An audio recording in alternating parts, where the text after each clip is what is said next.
విజయవాడలో లలిత jewellery showroom ను మంత్రి యనమల రామకృష్ణుడు ప్రారంభించారు. దేశవ్యాప్తంగా ప్రజల విశ్వాసాన్ని సంపాదించుకున్న సంస్థ లలిత జ్యువెలరీ అన్నారు మంత్రి యనమల. విజయవాడలో జ్యువెలర్స్ ప్రారంభించడం శుభపరిణామమన్నారు.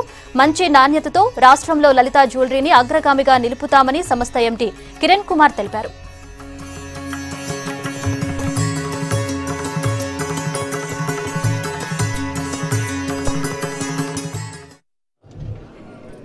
విజయవాడ కేంద్రంలో మన రాష్ట్రానికి సంబంధించినంత కూడా అతి ప్రధానమైనటువంటి పొటెన్షియాలిటీ కలిగినటువంటి ప్రదేశం.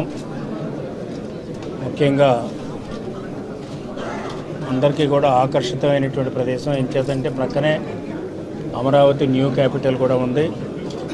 అదేవిధంగా అంతకంటే పెద్ద సిటీ గుంటూరు సిటీ కూడా ఉంది. ఈ వీటిల్లో ఇక్కడ మన ఈ లలిత జ్యువెలరీ కాంప్లెక్స్ని ప్రారంభోత్సవం చేసుకోవడం అనేటువంటి అందరికీ కూడా శుభదాయకం. అయితే రాష్ట్ర ప్రభుత్వం కూడా ఇటువంటివన్నీ కూడా ఎంకరేజ్ చేస్తున్నాం. ఎందుకంటే ఎకనామిక్ యాక్టివిటీ ఉండాలి. అంతేదంటే ప్రతి మనిషి కూడా కనీస సంపద సంపాదించినట్లయితే తాను సంతోషంగా జీవించడానికి కావాల్సినటువంటి ఆ ఏర్పాట్లు కూడా ప్రైవేట్ రంగంలో ఉండాలి, ప్రభుత్వ రంగంలో ఉండాలి. చాలా శుభమైన దినం. ఈరోజు లలిత జ్యువెలరీ ఈరోజు 20వ షోరూము మా సార్ మీదనే వైజాగ్ షోరూమ్ మా సారే చేశారు. ఈరోజు కూడా సార్ టైం లేదు, ఎట్టైనా 5 మినిట్స్లో వస్తాను, తొందరగా వదలాల కండిషన్. ఓకే సార్ చెప్పిన.